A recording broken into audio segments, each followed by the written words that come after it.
Chapter 9.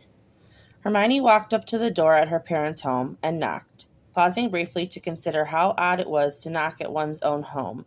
The realtors should be here any minute, and they were going to discuss the terms of the sale of their home. Liam was with Draco, and Hermione had to admit that having a partner really was amazing. She had a chance to breathe, to think, to not be mum for a little bit. 2 weekends ago, while she was out with her old classmates, she found that she actually missed Draco. Everyone was paired up, and she thought it would have been nice to have Draco at her side for the evening. She could never have asked him, though. They were finally becoming friendly, and she didn't want to rock that boat. She didn't stray far from him after that, enjoying the feeling of being yoked to him. Her dad opened the door and smiled faintly at his daughter. "Hermione, thanks for coming." "How's the aide been doing?" she said, looking around her home. "Your mom hates her, of course. Doesn't like anyone poking around the house, but we are managing. Thanks for helping us out. We sure will miss you when you're gone." That startled her. "You will?" she blurted out. He laughed. "Of course. This isn't easy on any of us, my girl, but you'll always be our daughter." Hermione felt tears prickled at the back of her eyes, and she hugged her dad. It was the most intimate moment she could remember sharing with either of her parents in over a decade. "Well, I actually hadn't told you guys, but I'm staying. I'm moving back." "That's wonderful news, dear. Your mother will be so pleased. Your birthday is coming up, if my memory hasn't failed me, but to be honest, it normally does." "Yes, it is. The big dirty 30, I'm afraid. Just a few weeks left of misbehaving left in me," she said playfully. "Let us know if you have any kind of celebration. We'll want to be there, of course." "Thanks, Dad." "Hi, Hermione." Her mother hobbled in on her crutches. "I can't wait to get rid of these stupid things." Hermione almost reminded her that she could be without them in a few hours if only she'd accept Hermione's help, but she bit her tongue. She was having a nice moment and didn't want to ruin it. This was one of the reasons she was coming back to England. She had a couple wrongs to right. This was the big one. Hermione was running behind, and she was sure she was going to be late. It had been Albus's 5th birthday earlier in the week, and the Potters and Weasleys were throwing a small party. They had tried to pressure her into a party of her own in 2 weeks, but she had vehemently shot them down. Merlin, a party for a 30-year-old, single, unemployed mom? She rolled her eyes. What a sight that would be. Draco had taken Albus to Diagon Alley to grab him a gift, and she was supposed to be meeting them at the Grimmauld place. She rushed and threw on a pair of black leggings and a flowy top. She hurried down the hall and flew to the Potters. Immediately upon stepping through, she was hit with a huge surprise, and she cursed. Ugh, she should have known. She slapped a tight fake smile on her face that was quickly replaced with a genuine one when Liam's tiny arms wrapped around her thighs. "Mom, it's a surprise party. I wasn't allowed to tell you anything. For your birthday." "Oh, thank you, sweetheart. This is so thoughtful." She looked around and saw Draco, the Potters, Seamus, Dean, Luna, the Potters, of course, Molly and Arthur, George Weasley, and a handful of other friends she had known back in school. Harry had a maniacal grin splattered on his face as he approached Hermione and wrapped his arms around her. "Happy birthday, Hermione." Yeah, you'll get yours. I told you no party." I know. But didn't you know? The chosen one answers to no one," he said mystically. "No one?" Ginny raised a brow. "Well, no one except you, of course, dear." "Mm-hmm." Ginny giggled. "Happy birthday, Hermione. Sorry we had to spring it on you, but we didn't quite trust you to show up if you knew about it." "What about Albus's birthday? I hate to steal his big weekend." Well, you're due at the Burrow tomorrow for Albus's birthday. Don't forget your sobering potion." "Excuse me." She darted past Hermione and snatched up James' elbow, whispering something menacing in his ear before he could set off the gadget his Uncle George had undoubtedly handed him. She looked over the crowd and saw Draco smiling at her. Before she could make her way over to him, Molly Weasley enveloped Hermione in her ample bosom and rocked her back and forth. "Oh, my dear Hermione, I have missed you. I should have sent you a howler every week you went away. It's not right to abandon your would-be mother-in-law in such a way. I swear I'll never forgive that stupid son of mine for letting you go." "It's so good to see you, Molly." She wrapped her in another hug. "I can't wait to catch up." "Oh, I know. Go on, dear. Don't want to waste your night with me rattling on about my woes as a lost daughter." Hermione laughed and looked lovingly at her matriarch of the magical world. She was all frizz and flower and perfectly huggable. She peered through the crowd again and saw Draco was now sharing a beer with, was that Blaze Sabini? She took a few steps over to greet him, but was quickly accosted by another guest. She sighed and made small talk with her classmates, stealing glances to the wizard in the corner she wanted to talk to. Happy birthday to you, happy birthday to you, the chorus sung as they sat crowded around the kitchen table. A completely humble and lopsided homemade cake sat in the middle of the table, buckling from the weight of the 30 candles adorning the top. Liam sat grinning at her, never having thrown her a birthday party before. He boasted that he helped make the cake and even frosted it all by himself. The song came to a close, and Liam pressured her to make a wish. Her eyes flicked up to Draco, who was standing with his hands resting on Liam's shoulders, and she smiled, then blew out her candles. The party guests ate their cake, and Hermione sat listening enthralled to Liam, having a heated discussion regarding the impossibility of the existence of a Nurgle. I can see them clearly. I don't know why you can't, Luna said wistfully, while Liam sat with a disgruntled expression, wearing a pair of Nurgle viewers that looked like giant golden palms over his eyes. I don't see anything. This is ridiculous. They aren't real. Of course they are. Just because you can't see them doesn't mean they aren't. Yes, it does. If they were real, I could see them. There are many things you can't see that are definitely real. Liam ripped the glasses off and handed them back to Luna as Draco settled up to Hermione's side. Her breath hitched at his sudden proximity. Filling up for some air, he leaned in to whisper over the noise. Absolutely. Draco shocked her by grasping her hand and leading her through the kitchen to the back door, while Liam remained squared off with Luna, prepared for another round of logic versus Luna. They stepped out into the cool September evening, a chill wrapping its way around them, and Hermione rubbed her upper arms. Draco removed his light jacket and draped it around her shoulders, replacing her arms and rubbing up and down on her arms. You'll get cold, she challenged. Haven't you heard? Snakes are cold-blooded. He winked at her and she rolled her eyes. I got you something for your birthday. A cane? He laughed lightly. No, maybe for Christmas. He pulled a long black velvet box out of his pocket and she eyed it warily. Draco, you really shouldn't have. She touched the top of the box softly. Just open it, Granger. She smiled at him and took the box from his hands, opening the lid. Inside the box was a dainty silver chain with an ornate platinum oval pendant encrusted with diamonds. She touched it gingerly. It's lovely, thank you. It's a locket, he explained, opening the small clasp on the side. Inside the pendant was a picture of Liam laughing. She felt tears form at the corner of her eyes. Oh, Draco. She looked up at him through her lashes, her eyes full of wonder. It's nothing. You should see what your 4-year-old with a limitless budget purchased for you. He fought a smile. I'll never forgive you for that vault. Seriously. Can I make it up to you somehow? Draco's eyes fell on her lips, and she breathed in deeply, leaning into his warm frame. His hands found their way to her arms again and squeezed her gently. Her heart started pounding, and her eyes dipped closed. Their lips barely brushed each other's when the door whipped open by an alarmed Harry Potter. Fucking Potter, are you serious? Is this really necessary? Draco hissed, and Hermione brought her fingers up to brush her lips, the ghost of a kiss dancing on them. Yeah, it is.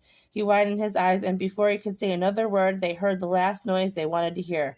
Oi, where's Miney? No way I'm passing up seeing the birthday girl. Ronald Weasley, and by the sound of it, a drunken Ronald Weasley. George Weasley's face appeared over Harry's shoulder, barely containing his obvious amusement. Okay, this might be my fault, but I swear, I didn't think he'd really come. Happy fucking birthday to me. Chapter 10. No, not Ron, not now. She stiffened in Draco's arms and turned to face him. The only word escaping her lips was, Liam. Shit. Okay, I'll get him, then we go, Draco hissed. She felt her head bobbing along, her head blurring at the edges. Miney? What are you doing out? What the fuck is going on here? Ron, come on, mate. There's kids around. Did you really need to show up sloshed as hell? George tried to grab him around the chest and drag him back as Ron rushed through him and Harry to try and investigate the situation outside. I'm not pissed, George. I had a few pints. A few fans wanted to pay their respects. Oh, Jesus, Hermione groaned. Go home, Ronald. She pushed through the sea of men surrounding her, walking into the eerily quiet room and full of eyes that were all on her. Her eyes only looking for Liam. He was nowhere to be found. Hey, hey, hey, Hermione. It's been almost 5 years. You can't give your old friend a hug. You're not a friend, Ronald. Oh, fucking really? One mistake and you throw away almost a decade of friendship? Of course he had to make a scene. Ronald Weasley, his mother chastised. Sorry, Mom, but seriously, she thinks she's hot shit or something. She can't even greet an old friend. Again, you are not a friend. Dad! Liam's voice sliced through the air and sobered her. Liam ran into the room searching for Draco and jumped into his arms. Hermione watched as Draco's face shifted from concern to disgust. A smell permeated through the room and made her feel like gagging. James, he threw something at me. He made me stink, Liam said on the verge of tears. Hermione looked to George, who was showing his teeth in a, oh shit, that's my fault kind of grimace. James Potter, Harry yelled, marching out of the room, covering his nose from the smell. Okay, that's a dung bomb. I'll be right back. I'll get the stopper. George snapped out of the kitchen magically. When did the ferret have a pup? Ronald nodded towards Liam. Oh, Ron, please shut your mouth. Ginny was standing in the corner, pinching the bridge of her nose. What? I didn't know he knocked someone up. That's a fucking crime. Language, Ronald, Molly shrieked. Mom, I stink. Liam noticed Hermione standing in the room and jumped out of Draco's arms and ran into Hermione's. What in the bloody hell is happening? Am I actually that drunk? Ronald's eyes bulged out of his head, and his mother finally stepped forward to slap him in the back of the head. Ronald Weasley, I will light you on fire in the backyard if you curse again in my presence. I don't care how much of a star you think you've become. I am your mother, and I will make you rue the day you tore your way into the world. Am I understood? Yes, Mum, Ron said abashedly. George popped in the kitchen again with a small ball of powder that he threw at the feet of Liam without a word and filled the room with scented mist. That left all hacking and coughing. Seriously, Weasley? Draco said, waving his hand in front of his face to clear the smoke. What? He doesn't stink or smell like shit. All right, thank you all so much for this lovely get-together. I speak with full confidence when I say I will never forget this night. Liam, let's go. Ron reached out and grabbed her arm too tightly. 1 minute here. His eyebrows furrowed in disbelief. She ripped her arm out of his grasp. She grabbed Liam's hand and left the kitchen, walking towards the sitting room and the flue. Hermione, is that your child? Ron rushed after her, out of breath and horribly alarmed. Yes, this is my son Liam. Please remember that he is 4 when you speak next. 4? Who's his dad? Clearly Ronald thought there was a chance that this might be his son by the way he examined Liam, even though by the resemblance alone there was no chance he was a Weasley. I'm a Malfoy. Liam lifted his chin in true Granger fashion. Cheers, mate. Draco slapped his hand on Ron's shoulder, a grin fighting his way onto his face. He walked over to stand next to Hermione and Liam. Ready to go? It's a bit hypocritical, don't you think, for you to get mad at me for lavender when you were slagging it around? He scoffed at Hermione's hand, and Hermione's hand was possessed. She quickly slapped him across the cheek, and the crowd that was watching them stared on with gaping mouths. Don't you ever speak to me again. Thanks for the party, guys, she added to the Potters, who were wearing matching expressions of disbelief and amusement. I'm going to put Liam to bed, Hermione said quickly as she stepped into the manor. Liam wrapped him in a hug, and she wasted no time in scurrying away to settle Liam into sleep. Draco cursed his least favorite Weasley's existence and strode towards the library. The locket, the crisp evening, it was all supposed to end very differently. He needed to kiss her. He needed to feel her soft form folding into his arms again. He poured himself a drink and stood staring at the fire. Draco felt like he had finally found what he wanted out of life. It was here, just within grasp, and he hated the idea of slipping through his fingers. He had spent his entire life feeling not good enough for his father, in school, in Quidditch. He had fought hard to rebuild his life after the war had shredded it, and he wanted so desperately to be good enough for Hermione and Liam. The door creaked open, and Draco's heart sputtered in his chest. Hi, I was just going to say, Draco didn't think. He just stalked towards her and crushed his mouth onto hers, dropping his drink on the carpet, splashing their feet and burying his fingers in her curls. He tilted her head slightly so that he could pry her lips open and dip his tongue into her mouth. She, thankfully, responded perfectly and wrapped her arms around his neck and pressed her body into his. He groaned as his hands dipped to her bum and squeezed while picking her up effortlessly and walking her towards the wall. He pressed her back against the doors and swallowed the moan that escaped her lips. He took her full bottom lip between his teeth and tugged gently before kissing away the nip, his tongue flicking between her lips to coax another moan from her. She gently arched her back and pressed into him. He finally broke the kiss to take a deep, sobering breath, and she was left panting and disheveled in front of him. He placed her back down on the ground. "Merlin, you have no idea how long I've wanted to do that," he said hoarsely, leaning in to place a few light kisses on the side of her neck, his stubble rubbing against her jaw and collarbone. She giggled. "Me too, but Draco, I don't know. I don't know if it's a good idea. This is all so complicated already. I couldn't stand if we hurt Liam. We don't even know each other that well." "We know each other well enough, and Liam won't get hurt," he murmured against the hollow of her neck. Draco, focus. "Right, okay, I'm focused." He snapped to attention and placed his hands on the wall behind her.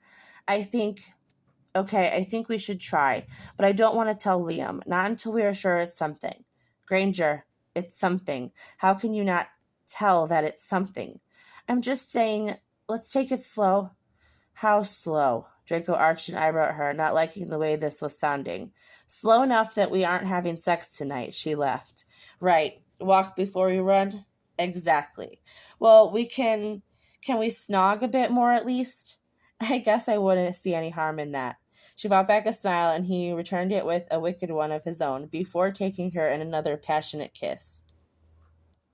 "I really don't think I should go," Draco argued. "You have to go. Albus will be crushed. Weasley might get crushed if he can't keep his mouth in check, and I doubt he can. It's not smart for me to be in the same room as that bloke." "Listen, we need to go. We don't have to stay the whole afternoon, but we should at least stop by for a while."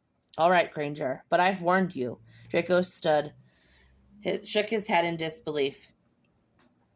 They operated to the backyard of the Burrow, where there was a pickup game of Quidditch going on between the Weasleys and the Potters. Ron noticed their sudden appearance and called a timeout, touching down quickly and marching over there. "Hello, Hermione," he said quietly. "Can I talk to you for a minute?" "No."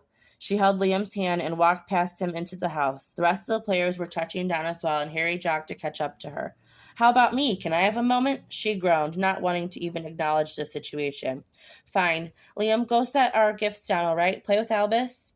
"Play with Albus," he repeated as if she had spoken in a Mandarin.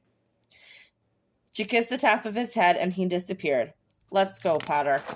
He guided her gently into the sitting room of the kitchen and closed the door. "Well, that was a surprise, huh?" "You guys are best mates again, I take it," she huffed, irritated. "What on earth would give you that idea?" "I assume you are pulling me aside to ask me to play nice."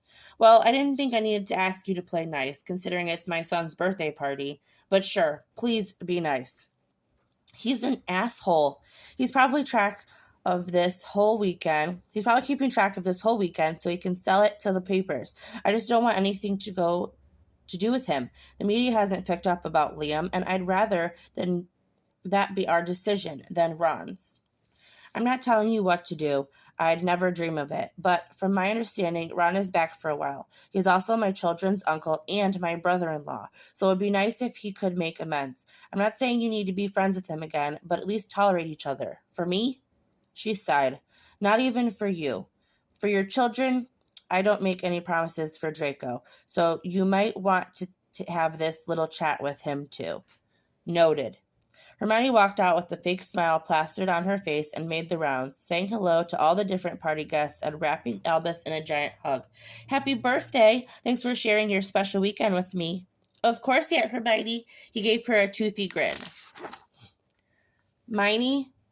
Bloody hell, really?" He was like a gnat she couldn't swat away. "Can I please have just 5 minutes?" She sighed, better to get it over with. "Fine." They returned to the room where she had her discussion with Harry just a few minutes before, feeling Draco's eyes on her as the door closed. "I'm sorry about last night." "Just last night?" her eyebrow perched high onto her forehead and her foot tapping repeatedly. I'm sorry for everything, okay? Oh, lucky me, a blanket apology. Do you have any idea how much you've hurt your family? Forget about me. I read your little book. How do you think Ginny felt when you said that Harry and I were alone for all that time and that you couldn't be sure what conspired? Are you insane? You bloody well know nothing happened. Listen, I was just trying to make something of myself after the war. Once I wasn't Harry's sidekick anymore, I didn't know who I was. Well, to be honest, if that's who you really are, I have to say I really prefer you as a sidekick. We all had a bit of an identity crisis, but we didn't sell each other out. I can't believe you slept with Malfoy. Don't you even think of pointing a finger at me, Ronald Weasley. For the sake of the people we both love, I have agreed to be tolerant of your presence. Don't test me, and leave me, my son, and Draco alone. So you guys are an item, he sneered. Disgusting. I thought you had better taste. Why would you think that? I mean, I spent all those years with you, she quipped before stomping past him and out of the room. You all right? Draco startled her by reaching out to get her attention and give her a supportive rub on the back. Brilliant, thanks. Where's Liam? He nodded over to where he was again chatting with Luna. She grabbed a plate and sat down next to them, Draco joining them. Mom, Dad, did you know that Castello Bruxo is located in the middle of the Amazonian forest? It's the wizarding school in South America. Miss Luna was just telling me all about it. Dad, do you have any books on it?